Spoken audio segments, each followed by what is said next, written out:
This weekend was the 88th Academy Award ceremony in lovely Hollywood, California, where the realest of real people exist. And hosted by Chris Rock. This was, oddly enough, the lowest in about a decade. No surprise. You think? Zero surprise. All right, well, the lowest watched, lowest patronized, lowest received in ratings Oscar ceremony in, years. Yeah, there's been a lot of controversy surrounding this year's Oscars, including a lack of ethnic diversity. Black people. Yes, that. Blacks, Asians, Negroes, coloreds, women. Actually, women. Afro-Americans, African-Americans, ebony, Jets, upscale, mahogany. That's literally the only thing my Facebook told me about the Oscars, is that it was not black enough. Oh, man. It's like they were trying, so they're like, here's Whoopi Goldberg, and hell, there's Whoopi again. You know what I mean? Hey, remember Whoopi Goldberg was here? Let's talk to her. Well, there was 9 flashes to Kevin Hart. I'm like, okay. Kevin Hart, Whoopi Goldberg, and Chris Rock were there. And the biggest thing about this show was the monologue, was when he, Stacey Dash, of course. So we'll get to that. So when the monologue came out and everyone was kind of gearing up for that, I think that was the big thing. The show itself was like any other award show, especially the Oscars, where it's just like almost 4 hours. It's dry, so bloated, and big. There's high points and low points, but definitely the high point was his opening monologue, and he kind of came out, and I think he kind of played it safe early, kind of like poked fun at Will Smith and Jada, and he had that really good Jada joke. He's like, "Oh, she's gonna boycott." It's like me boycotting Rihanna's panties. I'm not invited. But then he kind of got a little vicious, and he had the knives out, and I think it was perfect. And the best part was hearing a lot of the people didn't know if they should clap or not. They kind of did that awkward like. Yeah, okay, I think that's funny, right? I think, so everyone kind of maybe Jeb Bush threw them off in that. yeah. But in terms of like who won, is it the 1 and 3? Is it the 2 and 4? Nobody knows. It's like Parliament. You got 1. I could see Jeb Bush trying to like start a slow clap when he was like finally, and everybody was like, it's Jeb! Exclamation point. But Joe Biden showed up too. Speaking of politicians, Joe Biden showed up for good reason. For good reason, good reason, and I thought for sure that the Lady Gaga song was going to win. Yeah, but and the Sam Smith thing one, he came out and he kind of was like, I think I'm the first openly gay person to win an Oscar, which is not true at all. Not true whatsoever. And so he kind of fumbled there. And plus, that song was awful. Let's be honest with Sam Smith's song, man. That was like the worst Bond song ever. Oh, for Spectre. For Spectre. Yeah, Spectre was one of the worst Bond movies ever. But True, we'll get there. So, I mean, you want to talk about some of the winners? I guess they kind of have to, because that's kind of what this thing is about. I mean, of course, most of the nominees were white. But Inarritu won again for director. This is his second in a row, which is like one of the things that's like never happens. It's kind of a big deal. And he spoke to that. Yep. Yeah, and he said, well, I mean, and it kind of came out, he's like, oh, let's not be prejudiced anymore. It's like, yeah, okay, got it, thanks. That's all it took, right? And then he just said, no, we shouldn't do that. I think we should. Why didn't we think of that years ago? Right, and the big thing was Leonardo DiCaprio finally winning. Everyone thinks he deserves this thing, like you can deserve an award. I mean, Peter O'Toole was nominated. Peter O'Toole was nominated for 8 Academy Awards and won 0 times. I don't want to hear anybody's BS about deserving an award. No one deserves anything. Well, okay? I think he gave performances that were definitely worthy. Yeah, and this wasn't the one I think he should have won for. If he wasn't going to win for Wolf of Wall Street last year, I don't think any performances he's going to ever do is going to be better. There's a lot of that. I think in his situation, it's kind of unique because similar controversies have caused the award to go to other people for the same type of BS. So I don't think he deserved to win for this role. But then again, I also don't think Scorsese deserved to win for Hugo. Now, and it's like, well, he didn't win for this, but he should have won for that. I know, that's what I'm getting at. And it's like they're trying to make up for past mistakes. They're like, we screwed you before because of what was going on politically, so now we'll do this. It's like, but there's always going to be something new politically. It's like, why didn't you give it to them before? Because of this situation. So they'll earn it again. Don't give them like the consolation booby prize. It's like, well, here's your participation trophy. Go sit. I don't mind booby prizes. I think boobies are good. I'm all for boobies. Boobies are awesome. What I'm saying is it takes away from the prestige and credibility of something like the Academy Award for Best So-and-so if you're going to give it to somebody who earned it in the past, but not for this specific role.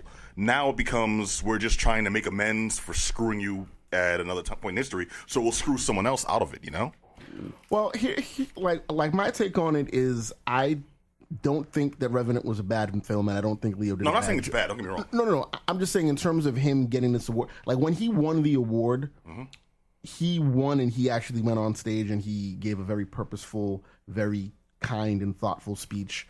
And I wasn't upset about him getting it at all. I think that, in my opinion, I think the two roles that he should have won for should have been What's Eating Gilbert Grape and his performance in Django. I was going to say in Growing Pains, but you're right. Yeah, That's funny. I don't know how to get an Emmy for that back in the day. You know, that was a great movie. Oh, What's Eating Gilbert Grape? It's funny because who won that year too? Anna Paquin won, and she was 11 years old too. And I think one of the thing out is she's young. I'm like, well, let's do the Anna Paquin was 11 years old. She just won them. She was super young in that, and well, not in that, but super young back then, and she still had an Australian accent. No.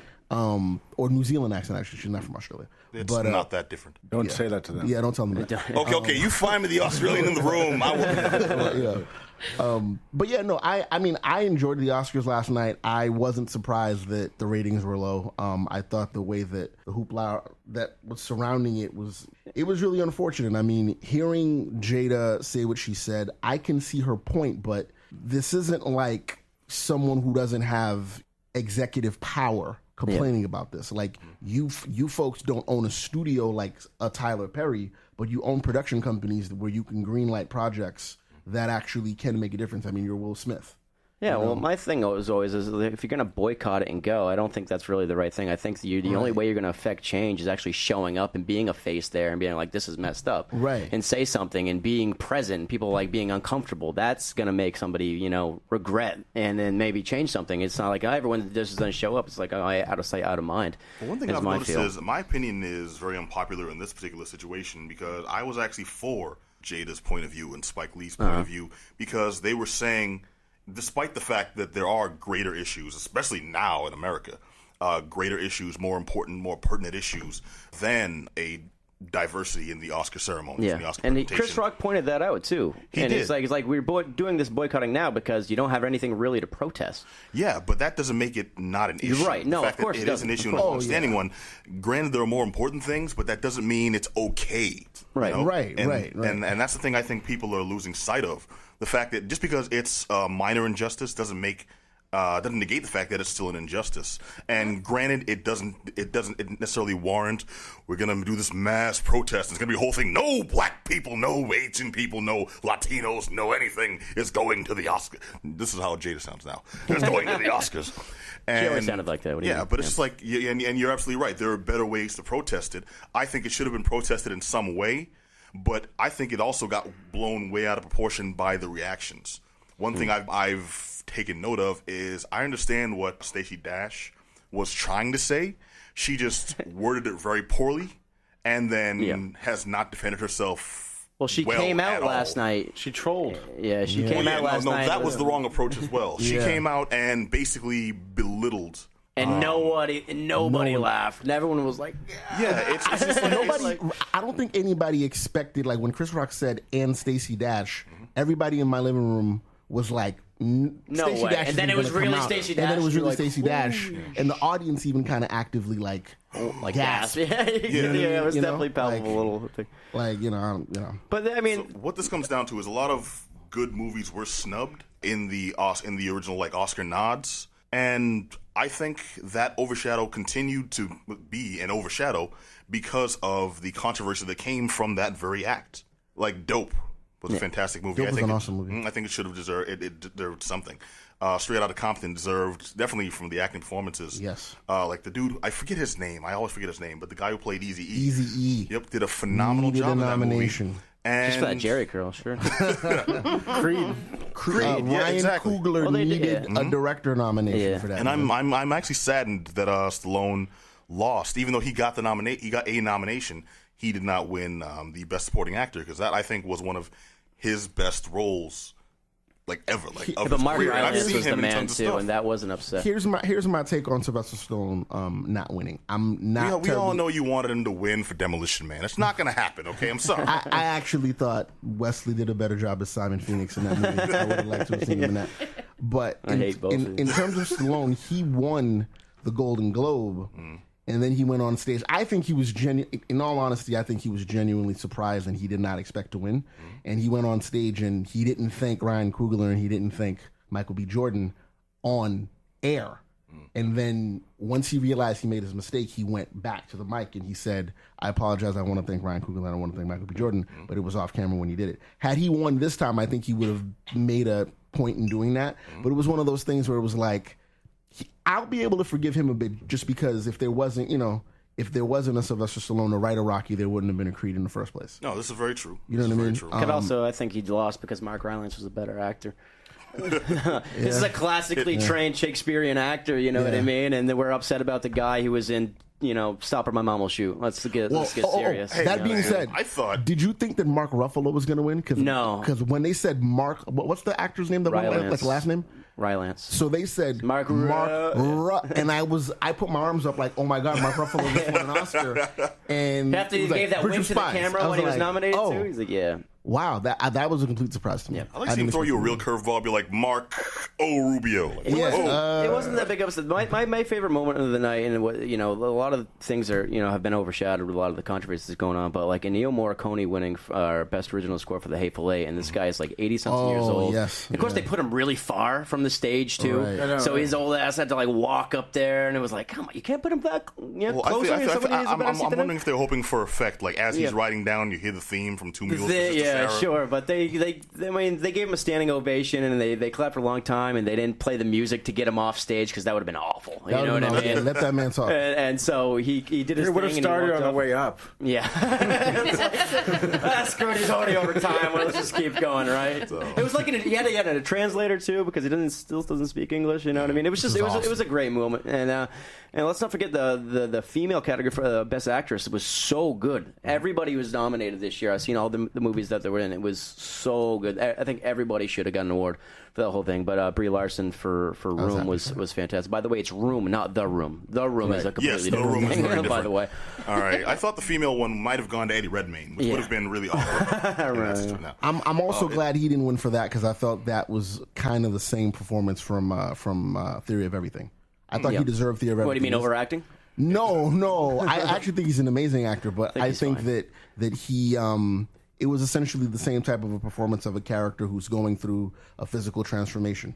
You know what I mean? And he should have got nominated for Jupiter Ascending, is what you're saying. Well, no. I think he means Jeff Goldblum should retroactively get his Oscar for The Fly. For The Fly, yes. Yeah. But we also did talk about Chivo winning the cinematography for the third year in a row, too, which is that's pretty awesome. Crazy. He's better at being a cinematographer than anyone is at any job they've ever done, I think. You know what I mean? Okay. That's how good he is with a camera and what he can do. And, like, I don't know if you saw Night of Cups, the new Terrence Malick film. Like, he's just, everything he does now is so brilliant to watch and look at. And it's I'm glad to, be able to watch movies that he's done. And it's a big deal for film. And, I mean, I'm glad he was nominated, but it's like, Roger Deakins has been nominated how many times too, and he hasn't won. I wouldn't have been mad if Roger Deakins and won for. He's gonna get one sometime. It's gonna happen. And yeah. I mean, he's done how many great movies? He did Sicario. He's done all the Coen Brothers movies. He's done so much good work, and this guy should get something. But this is once again plays into that whole what do you deserve and stuff like that, which I think is BS. All right, so what do you think was like openly not deserving that took it? I mean, besides Amy, the documentary. Yes, I thought if you haven't seen The Look of Silence, you can free stream it on Netflix right now. I saw it a long time ago, and it's one of the best documentaries I've ever seen. Period. Not just this year. Mm-hmm. It's just period. That's one of the best films I've seen in a long, long time. And of course, Joshua Oppenheimer, the guy who did it, he did The Act of Killing, which came out last year, which also lost Best Documentary to 20 Feet from Stardom, another kind of pop movie about pop stars and things like that. And Amy was great too, and I thought it was really good to see that side of her, and I thought I was really affected by it. But I mean, it's night and day in terms of like the quality of the documentary features they were doing, and it was. And I thought I was kind of upset by it. That if there, in my opinion, if there would have been a documentary about a musician that should have won it, I thought it should have gone to Nina Simone. In my opinion, I thought the Amy Winehouse documentary. I actually wasn't that much of a fan of it. I saw his previous movie. About that NASCAR driver Senna, which I was impressed by, but this one I just felt like I don't know.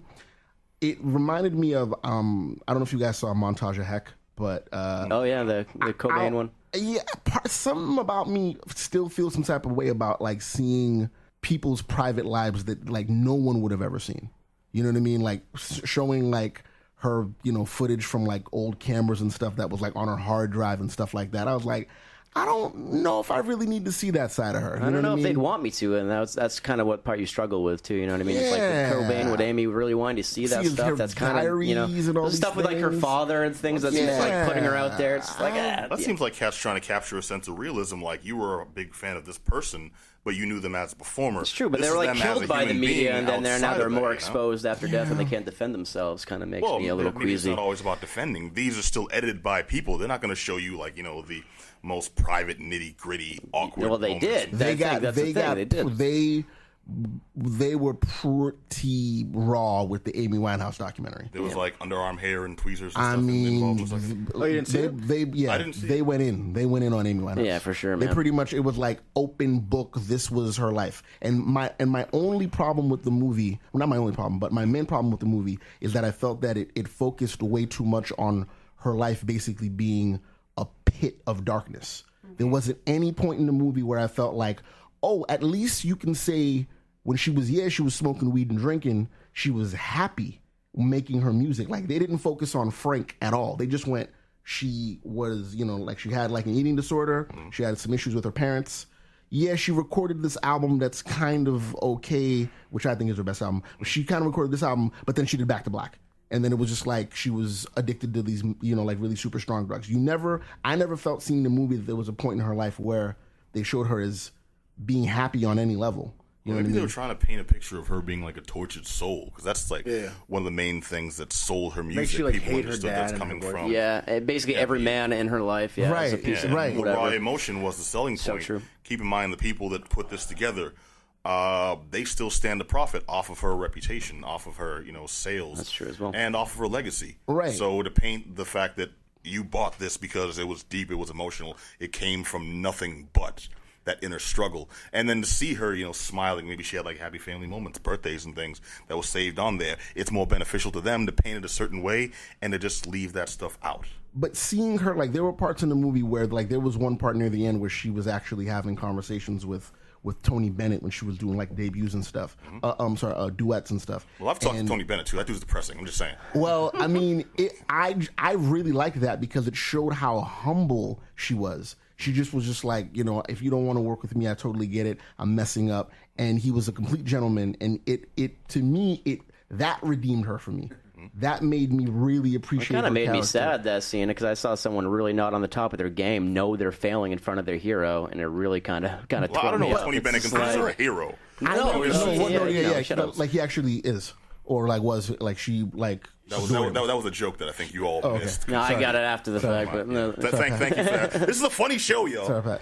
All right. It's basically a 4-hour bloated ceremony, and why are we talking about it? Because some of the movies in there were fantastic, and we loved seeing them. And of course, Spotlight won the top honors. Everyone thought it was going to be The Revenant. It was Spotlight, and I'm so happy it wasn't The Revenant. And was Spotlight the best movie of the year? I don't know. I don't think so, but it was certainly good. I think Spotlight Carol was better than all of them, and it wasn't even nominated, so it's fine with me. You think Carol was better than Revenant? Yeah. Okay, I didn't see Carol, but I'm just Yeah, for sure. I'm still going to continue to hate that Furious 7 was not nominated. Yeah. But Mad Max 2 won more awards than any other Mad movie. Max, So if we're living in 7 2016 and things aren't so bad when that's a thing. 6 out of 10? 7 out of 10? It won. If I felt like it won every technical basically award. every technical award. I felt like it won, except for cinematography. And another great moment too was because it won best catering. That was awesome. It won best editing, and then his wife, George Miller's wife, went up and got the award because that is his editor, and she's edited all his movies for a long time. So it was really nice to see them sitting together and her going up and the lady getting with it. The glasses. And how tickled he was for how genuinely happy he was for his wife to get up there. It was kind of sweet, I'd be jazzed too. This man just won an Oscar. He's getting. All right, so final thoughts, y'all. I enjoyed the Oscars. I thought there were a good amount of surprises and a good amount of finally, and I thought Chris Rock did a good job. I didn't think he knocked it out the park as much as he could have, but Yeah, I mean, there's too many Girl Scout cookie jokes and things that kind of bogged it down. But he was so good. That opening monologue was the best part of the show, I think. Like I said, and they had Louis C.K. out there, and he kind of came out and crushed it. And now there are people saying that maybe he'll host it next year. Hopefully he'll host it next year when there's a lot more, Oscar people so of black. color. Oscar so black. Yeah, that'd be great. All right, well, he'd be perfect for that, though. As someone who didn't actually get to watch the entire ceremony because I had better things to do, but I for did 4 hours. Catch, what do you mean? No, I saw Bone Thugs and Harmony last night. Yeah, I know. Oh, my friend was at that show. Yeah, it was dope, kid. Bone Thugs without Crazy Bone though, that kind of brought me down. So Pat and I used to work for a company back in the day, and I remember what company? Come on. Can we say it? Okay, I don't care. Yeah. So we both worked for this company, Karma Loop, and I literally just told the story. I saw Crazy Bone. I was going to the bathroom and I saw Crazy Bone, and Crazy Bone's. I didn't realize it was him at first, but I heard him say a word that I didn't think he knew. He said, yeah, just make sure you're properly coordinating everything. And I turned around and I looked, and I was like, oh my God, that's Crazy Bone. Was it Taco Bell? What do you mean? I was like, I didn't know he knew what coordinated meant. Coordinate my burritos in that order. But appreciate those memories you walked away from, because the most I have is Snoop Dogg gave me the finger and T.I. pushed me down in the bathroom. I saw Ben Affleck going into Joe's American Bar and Grill, and I would go, "Yo, you were the bomb in Phantom, Joe." You said it. He doesn't. He stops. He doesn't turn around. He just holds up a fist. Yes. And then he continues into Joe's American Bar and Grill, and I just go down the street on the rest of my way. Never told anybody at the time. I was just like, that just happened. Ben Affleck. Oh, hell with you, Ben Affleck. All right, y'all. As we wind down this wonderful conversation, all I'll say is I thought Chris Rock actually did a damn good job. The only thing I'm upset because he escalated it gradually. And that was just the right way to approach it. Yeah. All I want to say is I really hoped that he would do something, and he didn't do it. I was hoping he'd go in on Sean Penn.